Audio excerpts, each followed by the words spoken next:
రవితేజ తమ్ముడు భరత్ మరణానంతరం పోలీసులు చేసిన విచారణలో కొన్ని ఆసక్తికరమైన విషయాలు వెల్లడయ్యాయి. దానిలో ముఖ్యంగా భరత్ తన స్నేహితుడి పార్టీకి అటెండ్ అయ్యి పార్టీ స్టార్ట్ అవ్వక ముందే తనకు బాగా డిప్రెషన్లో ఉన్నానని, ఈ మద్యం అలానే డ్రగ్స్ నుంచి బయటపడలేకపోతున్నానని, దానివల్ల అందరికీ దూరం అయిపోయానని ఎంతో మనస్తాపానికి గురయ్యాడట. పార్టీ మొదలైన అతి కొద్ది నిమిషాలకే పార్టీ నుంచి బయటకు వెళ్ళిపోయాడంట. వాస్తవంగా లేట్ నైట్ వరకు ఉన్న పార్టీ నుంచి అతి త్వరగా బయటకు వచ్చేశాడు. ఎంతో ఎమోషనల్గా వెళ్ళిపోయాడని తన సన్నిహితులైన కొంతమంది ఫ్రెండ్స్ చెప్పారట.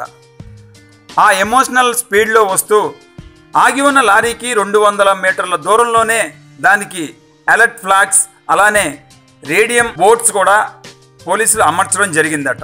అది క్లియర్గా కనిపించే అవకాశం ఉన్నప్పటికీ భరత్ ఆవేశంగా అలా చేశాడా అనే కోణంలో కూడా పోలీసులు విచారణ చేపట్టారట.